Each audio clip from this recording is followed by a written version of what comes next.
A man is airlifted to hospital after being mauled by a grizzly near Cochrane. It is bear habitat, but I don't think a lot of Albertans realize that. A warning to hunters and all those in the backcountry. When we enter the forest, we enter the food chain again. Plus, the province starts talking to BC First Nations about a potential pipeline west. We've been very successful and we've had a very warm welcome. Some nations are still opposed, but some say if it's safe, bring it on. Well, it means prosperity. It means seed on the board. And seeking out a scare. It's too late to hide. Why do we love it so much? We examine the sociology of fear this Halloween. CTV Calgary, local breaking news with Tara Nelson. Hello and thank you for joining us. An Alberta community is rallying together in support of a local hockey coach who was critically injured by a grizzly bear while hunting west of Calgary. Mark Villani has more on the incident, along with reaction from bear experts and the province. Alberta Fish and Wildlife officers are closing off this area, chaining it up as part of an investigation into a serious grizzly bear attack. When these types of incidents occur, it definitely hits everybody within the community. Stars Air Ambulance responded around 1 p.m. Thursday, airlifting a man in his 30s to Foothills Hospital in critical condition. Officials say he was mauled by a grizzly bear while hunting with a friend. The incident unfolded 30 kilometers west of the city near Township Road 242. The grizzly was shot dead by his hunting partner, but a second bear fled the area following the attack. The survivor is Jesse Sayre, an avid hunter, but also the vice president of the Carstairs Minor Hockey Association, described as a loyal volunteer, a longtime coach and mentor. He's currently coaching 2 of his kids' teams and helping out wherever possible. And the Sayre family in general is just such a foundation of our community. The incident comes just days after 63-year-old British Columbia hunter Joe Pendry succumbed to his injuries following a grizzly bear attack.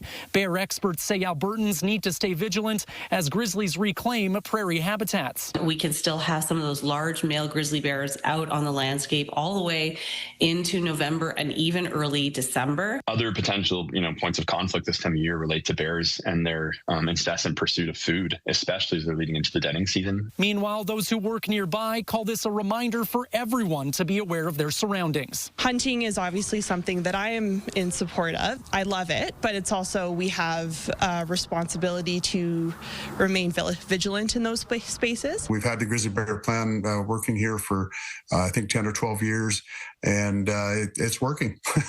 The grizzly population is growing. Sayre's condition is now upgraded to non-life-threatening, and as devastating as this incident was, his entire community is rallying around his recovery. If there's one thing we know about Jesse is he will battle through that, and we'll see him back out on the ice hopefully soon enough. And Mark joins us from west of the city tonight. So Mark, what is the latest on this investigation? Well, Tara, we've received some reports from people who live nearby that say they witnessed Alberta Fish and Wildlife officers carrying out bear traps in tow from this area. Now, we inquired with Alberta Fish and Wildlife as to whether a second bear was recovered here. We still haven't heard back, but we can tell you that bear experts are urging caution when it comes to all of these incidents. They say anybody that's out in nature should always carry bear spray with them. Make sure that they're traveling in a larger group if possible. Leash your dogs as well and make lots of noise if you do see a bear. Now, many are thankful that this incident did not end in a fatality, but a fundraiser is still underway for Jesse Sayre as well as his entire family. For more information on how to help out, you can visit our CTV Calgary website. Tara. Okay, Mark, thank you. The older of 2 brothers involved in the stabbing death of an 18-year-old 2 years ago has pleaded guilty to manslaughter. Danila Canelli's Glenn was at a basketball court in the Copperfield neighborhood in September 2023 when 2 brothers walked up to him and pepper sprayed, assaulted, and stabbed him several times. The older brother, who can't be identified because it would identify his younger brother, was facing a second-degree murder charge. A sentencing date will now be scheduled in December. The younger brother was also convicted of manslaughter. The province is canceling January diploma exams for grade 12 students and provincial achievement tests for grade 9 students. The province says students will have the option to write them in April or June. The province already made diploma exams in November optional, citing the 3-week-long teacher strike. Diploma exams are usually worth 30% of a grade 12 student's grade. The other 70% comes from coursework during class time. Some worried students may have missed some students rather worried that they may have missed too many lessons to catch up in time for January's diplomas. Given the disruption, clearly there are some learning gaps, so there's going to have to be some adjustments made. Every moment is precious. We need to minimize disruptions, and we need to really clearly focus on that learning. The Alberta Teachers Association says it's been discussing the necessity of diploma exams for a while. It says other provinces like Saskatchewan don't have them, and its students still get accepted into post-secondary schools. Starting today, payments are starting to show up in the accounts of parents whose children were affected by the teacher strike. Although teachers went back to work on Wednesday, the province said financial assistance for eligible families would be retroactive to October 6th when the strike began and would cover each school day missed. Families that applied through the government's payment portal will now begin to receive their payments of up to $30 per school day per child under 12. E-transfers will be sent out to the email address connected to your alberta.ca account. We have the details on our website, ctvnews.ca/Calgary. You're watching CTV News, Calgary. The sun is starting to set. The witching hour is underway. Thousands of kids are dressed up for Halloween tonight. Candy bags in hand, they are running from house to get that sweet loot. This is 7th Avenue and West Hillhurst in the Northwest tonight. The street is closed to traffic, so this is a perfect spot to trick-or-treat safely. Looks like a great night. Glinda joins us. You brought us a very nice Halloween forecast because we have certainly seen colder nights than this. We certainly have, Tara. And I mean, I would have brought the rain because I think I saw Elphaba in that shot there. And I know she doesn't like water, but you know what? I'll do a good thing for the rest of the trick-or-treaters tonight and keep the precipitation at bay. We're at 6 degrees right now. That is our high for today. That is seasonal for this time of year. And when we take a look at the day planner here, we continue to see 6 degrees holding on throughout the rest of the trick-or-treating hours, down to 3 degrees overnight, and then up to 6 degrees right again in the morning with a high of 14 degrees. Tara, I'll have your full 5-day forecast coming up. Terrific. Thank you. From haunted houses to horror movies, a lot of people are seeking out a Halloween scream. It is the one night of the year that we run toward fear, something most of us typically avoid. So our Terry Fikowski tried to answer the question, why? Why do we like to be scared? Sinister scenes lining the streets. It's too late to hide. Homes transformed into haunted horrors. It's all meant to cause a spook. And for many, that's the whole point. It's Halloween. To me, it's meant to be scary. It gives a thrill. Freaky, right? You know, you get screams and, I don't know, it just brings me joy. From classic thrillers like It, or jump scares on Friday the 13th, people want a living nightmare. And it turns out there's a real reason why. We know how to kill a vampire. We know how to stop a werewolf. It's much more terrifying to think that we can't afford the food that we need to live. Alex Bierman says our fascination with fear comes down to control, or at least the illusion of it. A safe shock is fun because while the screams are real, the threat is not. Scary movies, scary books, they give us a sense to feel the sense of powerlessness, while at the same time knowing that really we aren't powerless. This is a temporary condition that's not real. So what about those who are doing the scaring, who like to dress up and give others a fright? This is scary, right? I really just like the thrill of the people running and screaming, honestly. The Shrieker has turned this Calgary garage into a haunted maze for a 5th year and says the crowds just keep growing. A lot of jump scares, a lot of live actors this year. Definitely the scariest year I've ever done.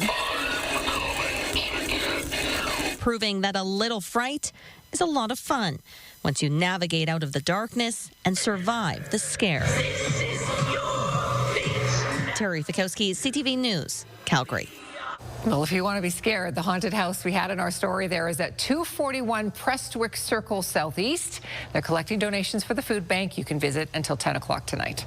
Well, a lot of people are probably dressed up as baseball players for Halloween, specifically Blue Jays players. Glenn is live at Shanks tonight. Glenn, they're certainly wearing their Jays gear there tonight, as are you. Yes, I'll tell you what, Tara, lots of people in Jays jerseys tonight. I don't think they're going to go out trick-or-treating. I think they're going to sit back here, try to watch the Jays win their third ever World Series championship. And you know what's really cool about this run that the Jays are on? It's about different generations that are getting into the Jays. I am here with Darwin Bond and his son Logan. And Darwin, you and I remember 1992 and 1993. You said you haven't really been a baseball fan for a while, but you've been caught up in this. Why have you been caught up in the fever this year? I haven't watched a lot of baseball over the years, but it's pretty exciting. This baseball is amazing, and it's hard not to get involved and watch it. Yeah, with this team for sure. Logan, you say you are a baseball fan. You've been watching a lot about it. What do you like about this Toronto Blue Jays team? Honestly, so far, season's been really good. And just watching the game like this is just such a good experience. It's great. You're right wrapped up in the Blue Jays fever. What do you like about being wrapped up in this? You get so many people together, and it's packed in here in Shanghai. Yeah. Even at work, when the guys are just waiting for something to do, we're just talking about baseball all the time. It's amazing. Yeah. It is a really cool atmosphere. Every pitch you hear cheering and everything like that. Listen, it's Game 6. The Jays have the chance to win their first championship since winning back-to-back, like we talked about, 1992, 1993. Darwin, just give me your thoughts. Do you think they can get it done here in game number 6, and why? I have a good feeling, and I think that they're going to do it tonight. Why do you think they'll do it? What do you think they have? I think that they've got the confidence, and it's gone their way, and they've got better each game. I think tonight's their night.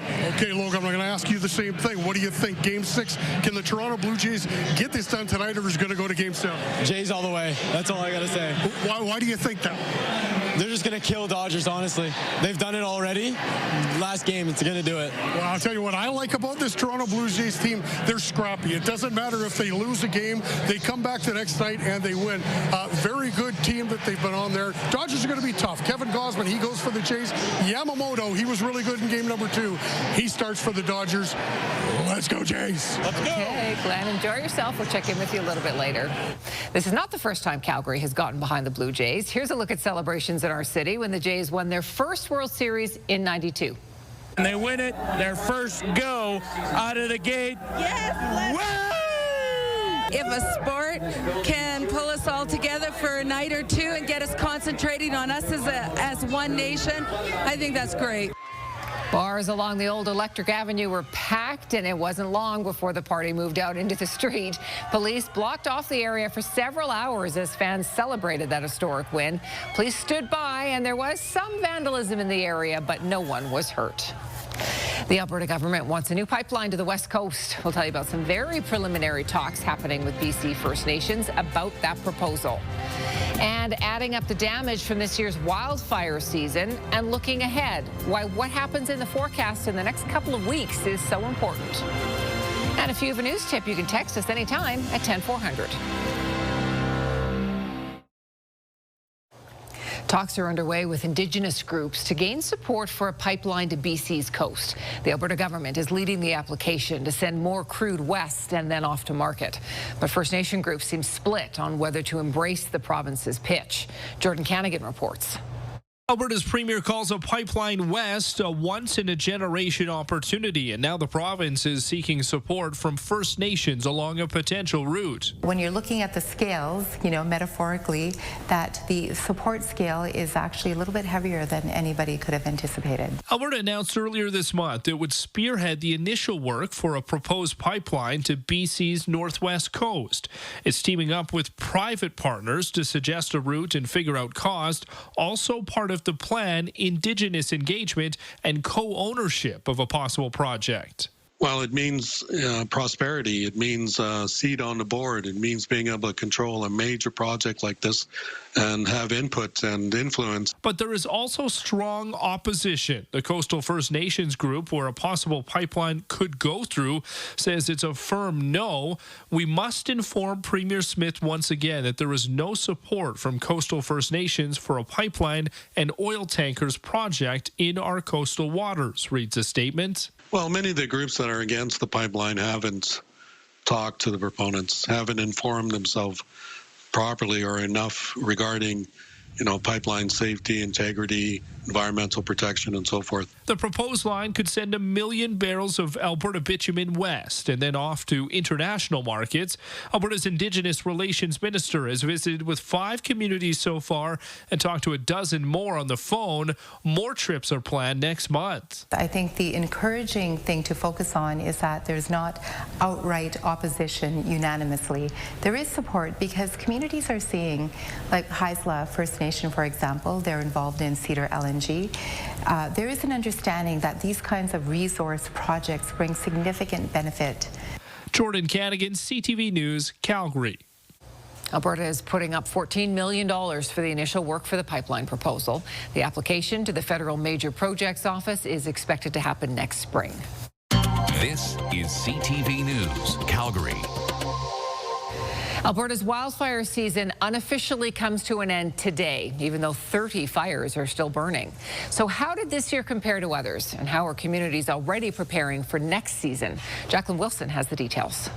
October 31st marks the unofficial end to Alberta's wildfire season, which began on March 1st. There were 63 fires in the Calgary forest area, which stood out by having the least number of hectares burned at just over 35 compared to other provincial zones. That's thanks to relatively average summer conditions and a very wet July. September and May were warmer than normal, looking at the average.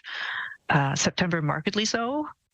And then generally speaking, very few days reaching 30 degrees through the last several months. There were over 1,200 fires in Alberta, which torched nearly 682,000 hectares of land. That's slightly less than last year and much less than 2023. It's too early to predict what the next fire season will bring, but conditions now set the foundation. The amount of precipitation we get now before the ground freezes certainly will play a role in next year's season. Worrisome news for southern Alberta as the fire danger ranges from high to extreme, with fire advisories in Rocky View County and Foothills County and a fire ban in the Lethbridge River Valley. The high winds of the last week have just dried out the river valley so much. Our numbers are through the roof.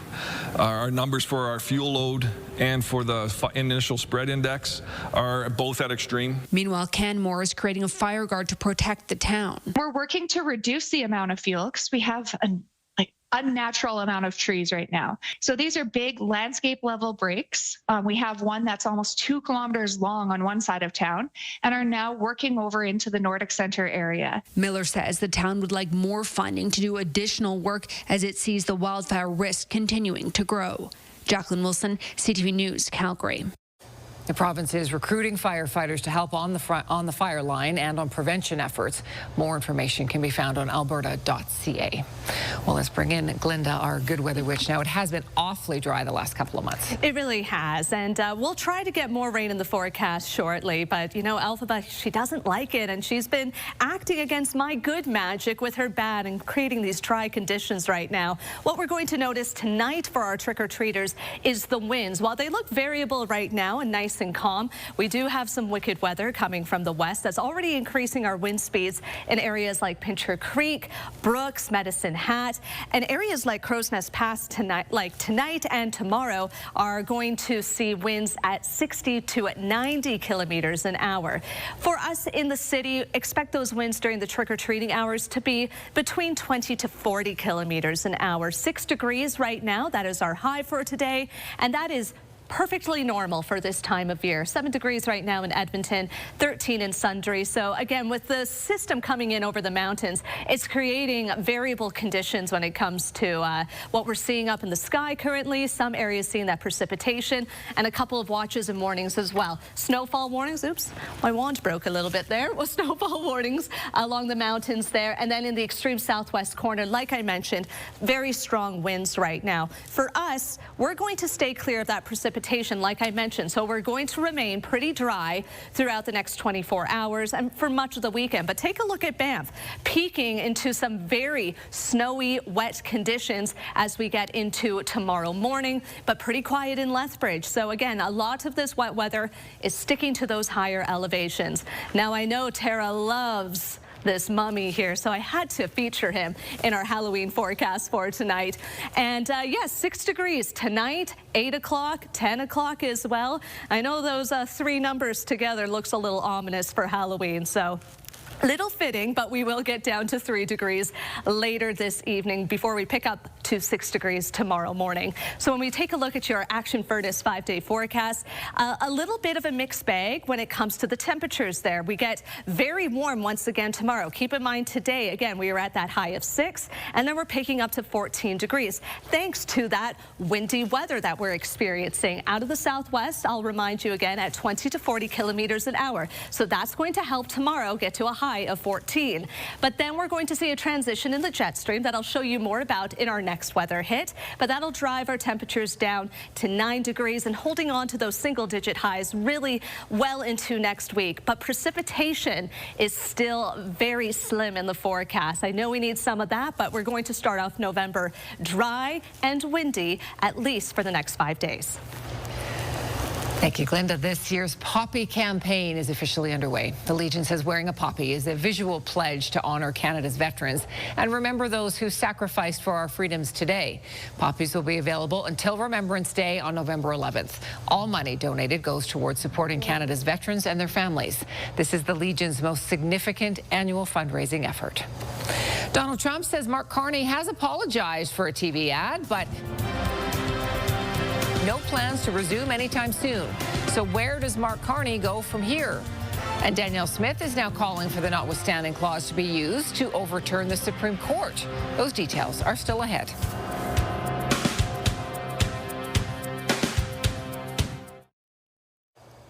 Trade talks between Canada and the U.S. are still off, according to the president. This after Trump and Carney spoke briefly in Asia, which Trump called a nice conversation. CTV's Jeremy Sharon reports. Back on U.S. soil after meeting with world leaders in Asia, U.S. President Donald Trump confirming talks with Canada aren't restarting. What did you talk about with Prime Minister Carney? Are you and Canada going to resume negotiations? No. Trump and Prime Minister Mark Carney spoke during a working dinner earlier this week with other world leaders in South Korea, the first encounter between the two leaders since this Ontario government anti-tariff ad prompted Trump to halt negotiations. I have a very good relationship. I like him a lot. But you know what they did was wrong. He was very nice. He apologized for what they did with the commercial. On Thursday, the Prime Minister's office confirmed Trump and Carney spoke during the dinner, but didn't make mention of an apology. The Office of the Minister in charge of Canada-U.S. relations declined to comment today. Our job is to respect their choice and deal with whoever is in the White House. And so it's up and down with Canada, but we'll just have to bear through it as we make our way in getting a trade agreement, a new trade agreement with our American neighbor.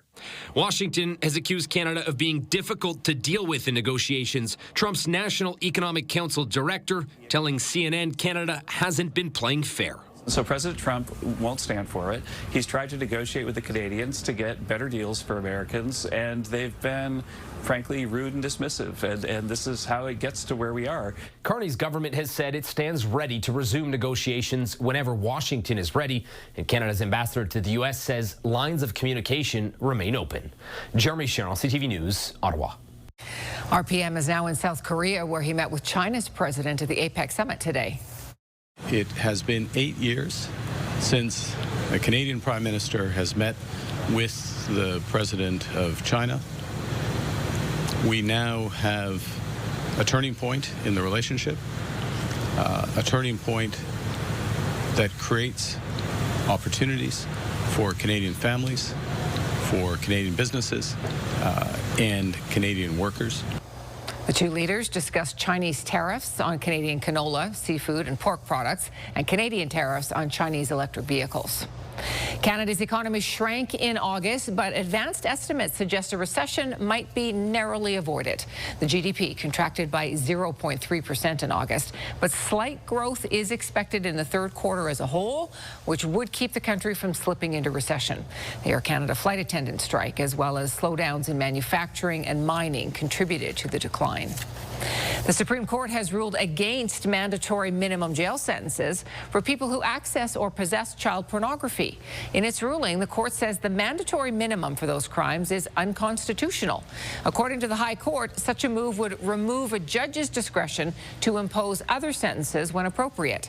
Alberta Premier Daniel Smith is now calling on the federal government to invoke the Charter's notwithstanding clause to overturn that ruling. Smith says the minimum sentence is already too lenient for such a heinous crime, and called on Prime Minister Mark Carney's government to immediately invoke the clause. FBI Director Kash Patel says a potential terrorist attack planned for this Halloween weekend has been stopped before it could be carried out. Patel says multiple suspects who were allegedly plotting a violent attack were arrested in Dearborn, Michigan. Local police posted that they were aware of an FBI operation and there is no threat to the community. For an artist, a blank canvas is an invitation. That's how this Albertan sees a car in need of a custom paint job, too. Now she's training for the Olympics of Trades. Stay with us.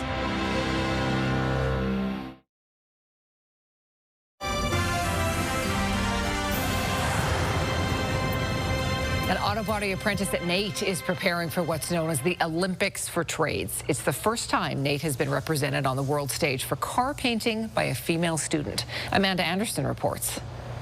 Even when there's no class scheduled and the NAIT auto body shop empty, you'll find Annika Jones honing her skills. Sometimes you're just good at it, but it also does take quite a bit of practice. The third-year apprentice has laser focus as she practices masking a car hood for a paint job. I really liked cars growing up, and my family kind of liked cars, but no one ever really went to work on them. The number of women taking the auto body program has increased substantially over the years, but Jones is NAIT's first female student, considered one of the best in the country after the Skills Canada competition. It's a trade competition, so for all the trades, but for me it would just be I would prep something, I would paint something, maybe a little decorative aspect. Now she's training to compete in car painting at World Skills. Kind of like trade Olympics, like all the trades going at it, competing, seeing who's the best. It just so happens the expert and trainer assigned to work with Jones from World Skills is her instructor and mentor. That hard work and dedication is what it takes to be at the top of your game of the world. You're going to start from the bottom here. The skills required for the competition change each year, competitors only getting a few hints on what to practice. Very critical to have her practice these different tasks that she could face. Everything has to be at the highest level, and so that's what we're working on. Buckmeyer says just getting to that level opens up so many doors for her young student. I've had past World Skills competitors get job hunted from across different countries, and so the opportunities that it will open for her are uncomparable to anything that you would just get here in Canada. In a male-dominated field, Jones hopes her accomplishments will help inspire other women. There's been hard times, but there are the people that really support women getting into the trades, and you just need to find those people. The World Skills competition will take place in China next September. Amanda Anderson, CTV News, Edmonton. That's so cool. Good luck to her next year. Wow. Yeah. That's awesome. Well, it's all about the costumes today, obviously, and everyone's dressing up from the young to the old. You're supposed to be. I'm a Spice Girl. What are you dressed as, Mr. Jenkins? A jaywalker. And what are you supposed to be, Mr. Henson? I'm an old timer. They got the costumes and they got the puns. This is Basin Creek Retirement Home in Los Angeles. They hosted a Halloween lunch for their residents, and they did not disappoint. See, this just shows that you're never too old to have a little fun. And it doesn't take much to think of a creative costume. It's good. That guy has always got your back. Exactly. Something time. Yeah. Waste of time. A waste of there time. We go. Yeah. Yeah, they were good costumes. Too good. Well, of course, the littles are all dressed up for Halloween too, and they're also pretty cute. She's coming. Oh my goodness, Joey, look at this. There's a box. Somebody left a box. Should I hold this Pretty good. Yeah, we also got Mike here from the movie Monsters, Inc. Look at him toddling around. A real-life ratatouille, of course, with the big long tail, very sweet, and the big ears. A little flounder. Aw, these kids are going to get all the treats. They're so cute. There's nothing left for the rest of us. Oh, flop. Cute costumes. Well, finally, a kid who found the most unlikely friend, but just in time for Halloween. When you're the best of friends, having so much fun together, you're not even aware you're such a funny pair. Wow. This is JoJo, and his new bestie is a skeleton decoration that his mom actually bought to put on the porch, but he liked it so much that he wouldn't let her. They're now inseparable. They play together. They watch TV. He feeds it. They have naps together. These two are friends for life. That is funny. No kidding. Oh, I want to know the name. What name did that little kid come up with? You're right. He definitely has got a name. Bones or something. Yeah. Well, all the little ways Canadians are trying to save money right now. Is there something Ottawa could do to help, really help Canadians in the upcoming budget? That's next.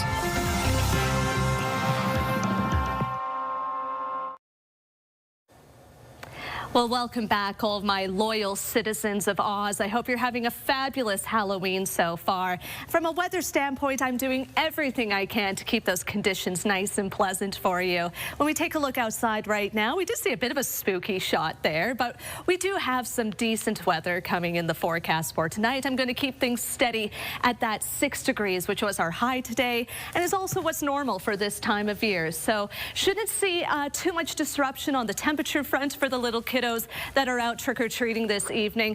It'll just be the wind that might be a little disruptive out there, because we do have some wicked weather coming from, guess where? The west. And you can see here, it's a big system that's off of the west coast right now, starting to track into the BC interior and climbing over the mountains as well. Zooming into Alberta here on the lee side of the Rockies, we do have a couple of watches and warnings in place. Snowfall warnings for areas like Banff and Canmore to the west of us, and then down to the south in that southwest corner. Some gusty winds tonight are possible, anywhere from 60 to 90 kilometers an hour for the Crow's Nest Pass. Let's advance and take a look at the futurecast here. Cloudy tonight and windy, and then we'll see a little bit of cloud throughout the day tomorrow for Calgary, but a lot of the wet weather stays towards those higher elevations or to the north of us, resulting in a pretty clear setup for areas in and around Calgary. Heading into Sunday, more sunshine expected, and those nice temperatures to go along with it will go back above seasonal. But you can see right now a big low pressure complex over the Pacific, creating that gusty setup for today. Bit of a zonal flat line flow there as we get into Sunday. We're on the colder side of the jet stream, but then we pick back up right along the jet stream as we get into Monday. So that's going to help things out nicely when it comes to keeping our conditions stable throughout the week. Taking a look at your 24-hour forecast, brought to you by Action Furnace. Fixed right or it's free. We'll cool down to 3 degrees tonight, Tara, and then pick up to 14 for your high tomorrow. Thank you, Glenda. A Carstairs hockey coach is recovering in Foothills Hospital after being mauled by a grizzly bear. Jesse Sayer was hunting south of Cochrane when the attack happened. He was airlifted by Stars. His hunting partner shot and killed the bear. A fundraiser for Sayer's family is now underway through the Carstairs Minor Hockey Association. The older brother involved in the stabbing death of an 18-year-old 2 years ago has pleaded guilty to manslaughter. Danilo Canelli's Glenn was playing basketball with friends in Copperfield when the brothers randomly beat and stabbed stabbed him. Both were originally charged with second-degree murder. And January diploma exams and grade 9 provincial achievement tests are cancelled. The province says students will have the option to write them in April or June if they wish. The province says it wants to ensure students and teachers have time to catch up on learning following the teacher strike. Affordability is one of the big issues expected to be addressed by the Carney government in next week's budget. Tonight, we're speaking to Canadians facing rising costs on what would help them the most. CTV's Andrew Johnson reports. Crack it open. In the Higgins household, Mom and her helpers are making sourdough from scratch, trying to save. The cost is, $4 or $5 a loaf. My kids go through so much bread. So much bread. And the family of 5 is making tough choices at the grocery store. Juice is becoming a luxury, something that I'm like, maybe we need to stick to milk and water for the kids. Ahead of budget day, Caitlin Higgins' ask from Ottawa is a way to pay less.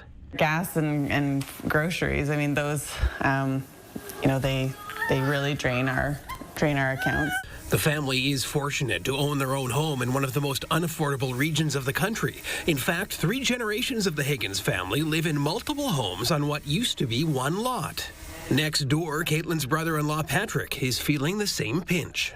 This morning I went out with my girlfriend. We went to a park and before we got a couple coffees and breakfast. It was like $30. Patrick is pulling for the feds to forge a quick path toward economic peace with the U.S. Find a way to smooth that out. And I'm not saying, appease everything that Trump has to say, which is not the answer. Peekaboo. Peekaboo. Patrick's parents tore down the rancher they raised 7 children in to build 4 smaller homes and help their kids. They want to see all levels of government help more people do the same. The federal government could do a lot by giving tax breaks to people that redevelop their own property. We really want young people, not just our own kids, but other young people to have a chance to own a home on the ground where they can put down roots. Thinking outside the box on housing, cheaper groceries and gas, and a smoother way forward with the U.S. The asks from the Higgins family in North Delta, BC. Go! Andrew Johnson, CTV News.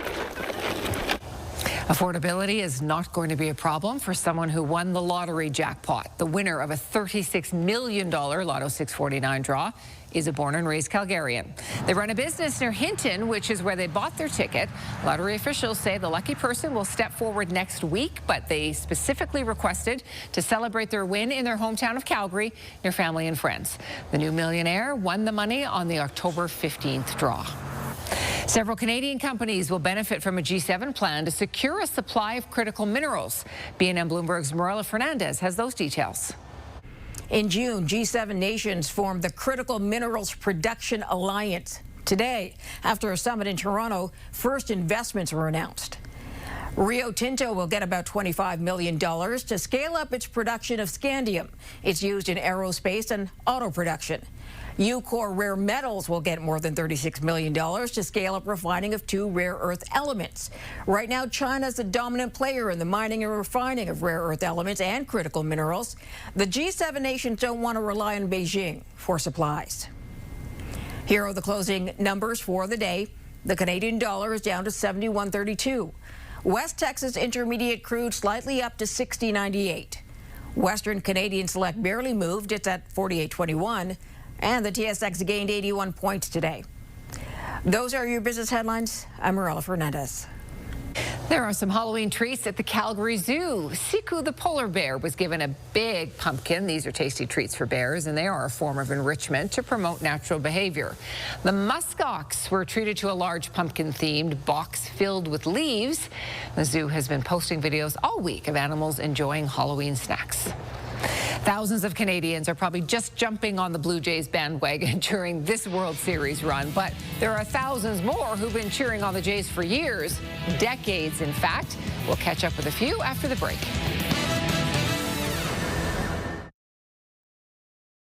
Hey, everybody, you guys look Adam Sandler got a special surprise in Seattle. He's in town as part of a stand-up tour, and Kraken players asked him to come to the locker room. And there he found them in costume, dressed as all of his big characters, Billy Madison, Happy Gilmore, even the wedding singer. Fans from across Canada have really come together to root for the Jays in this World Series. Let's go back to Shanks now. Glenn standing by live, where I can hear things are getting pretty loud in there. It is Jays down 1-0 right now, but fans have been waiting 32 years for the Toronto Blue Jays to win another World Series championship. It's been such a fun ride for so many people. Chris Duker is a huge fan of the Toronto Blue Jays. So big, he made it onto this Rogers Blue Jays commercial that's running across the country. This pride can be felt from coast to coast to coast. One team, many homes, has made him a bit of a star. Hearing from just my friends here and who are currently in, talking and everything. I've had friends from decades ago getting in touch going, did I just see you on TV? Oh my God, you're in a Jays commercial. Of course you are. To thanks, you ruined the game. Duker's been a Jays fan since he was a kid. He has a huge hat collection, programs from Big Jays games in the past, and a lot of memorabilia. But his prized possession is tickets from the 1992 and 1993 World Series. He was fortunate enough to be in the building when Joe Carter touched them all in 1993. My dad said at the time in '92, he said, Chris, you're going to go to these games. You're very lucky to go. Understand that. And also understand you never know how much longer after this it'll take to come around again. So enjoy it. And, I said, okay. 1993 hits. He's like, okay, same thing I said last year. Whatever. Go Jays, go. Duker won't make it to a World Series game this time around, but Lisa Vluswick and her husband Anton are in Toronto for Game 6. They flew in from Calgary on Friday morning. Surreal, Glenn. And you know what the coolest thing was? Is that on the plane, tons of Calgarians here. And then when we were at Pearson Airport, we met people from Winnipeg, Edmonton, Kingston, Nova Scotia, all flying in today. You should have seen the gear, all the Blue Jays gear at the airport. Everyone from Canada. Even though it's cold and rainy in Toronto, Lisa and Anton were soaking up the atmosphere and getting ready to cheer on the Jays in Game 6. The energy inside is going to be unbelievable. And, it's Canada's team, as Lisa was mentioning, and we're all just so proud and we're all rooting for them. Tara, a little bit of a tough third inning for Kevin Gausman. The Dodgers have added 2 more runs. They lead 3-0 right now. Now, it is a very busy sports weekend once again for Calgary. Teams, the Stampeders there in BC to take on the Lions in the Western semifinal. The Flames, they have back-to-back games. They're in Nashville on Saturday and then Philadelphia on Sunday. And then Cavalry FC, they are in Hamilton to take on Forge FC in the preliminary final. The winner of that game, they go on to meet Ottawa in the league final. Tara, back to you. All right, good stuff, Glenn. Thank you. We'll keep our fingers crossed for the Jays going forward. We'll give you final word on the weather forecast tonight for all the little kiddos out there trick-or-treating. Yes, it's going to be a lovely evening. Just a little breezy out there, but no wet weather, no temperatures below freezing tonight. We're going to hold steady with that nice high of 6 degrees. Got a great picture here of a bunch of witches that took to the water at Carburn Park for your weather window. Brought to you by Lex Windows and Doors, crafting quality windows and doors for your style, budget, and Alberta's climate. These are all good witches. I know the Wicked Witch of the West would never, ever go on a paddleboard and get close to the water. So. No way. You're asking for it. Exactly. As we get into the first couple of days of November, looking really nice tomorrow. 14 degrees thanks to some gusty winds out of the southwest. And then close to seasonal, really, Tara, from Sunday straight through till Wednesday. Good stuff. Thanks so much. We're going to leave you with a look tonight at all the little ghosts and goblins out there. They're taking over entire Calgary neighborhoods as they go. Stay safe. Have a great weekend. Thanks for joining us.